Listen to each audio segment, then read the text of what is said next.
பள்ளிக்கூடத்தில் பாடம் சொல்லிக் கொடுக்க வேண்டிய எல்லாருமே இன்னைக்கு ரோட்டில் உட்காந்துருக்காங்க.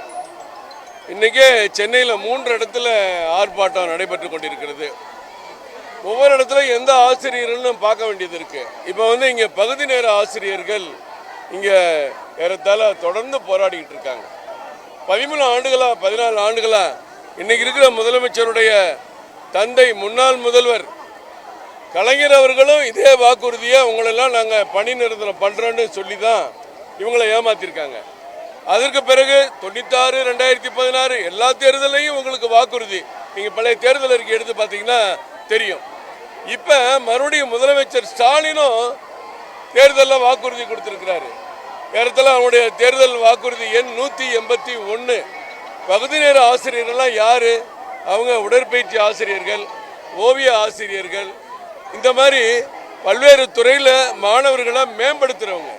கல்வி மட்டும் இல்லாமல் வெறும் படிப்பு பரீட்சை மட்டும் இல்லாமல் அவங்களோட உடல்நிலை ஆரோக்கியம் சிறப்பு திறனை வெளியே கொண்டு வரக்கூடிய சிறப்பு ஆசிரியர்கள் இந்த பகுதி நேர ஆசிரியர்கள் 12,500 ரூபா சம்பளம் வாங்கிட்டு வேலை பார்க்குறாங்க. வாரம் முழுவதும் வேலை கொடுத்தா கூட கூடுதல் சம்பளம் கொடுத்தாலும் வாரம் முழுவதும் வேலை கொடுக்குறாங்க, அதுவும் கிடையாது. ஒரு ஆசிரியருக்கு மரியாதையும் கிடையாது.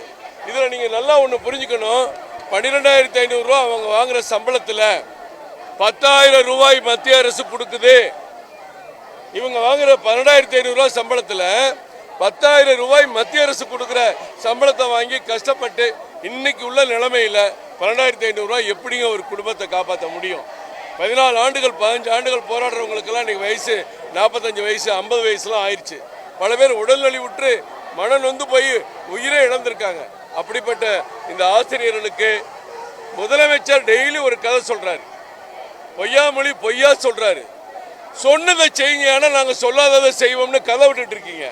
இப்போ இவங்களுக்கு என்ன பதில்? இங்கே ஆண்களும் பெண்களும் இவங்கெல்லாம் ஆசிரியர் பெருமக்கள், ஒவ்வொரு பள்ளிக்கூடத்திலையும் மாணவர்களை வழிநடத்தக்கூடியவங்கெல்லாம் இன்னைக்கு சாலையில் உட்காந்து போராட்டம் நடத்துகிற அளவுக்கு ஏன் இந்த நிலைமை? பல ஆண்டுகள் தொடர்ந்து ஏமாற்றப்படுறாங்க. இல்லாட்டி இவங்க சாலைக்கு வரமாட்டாங்க.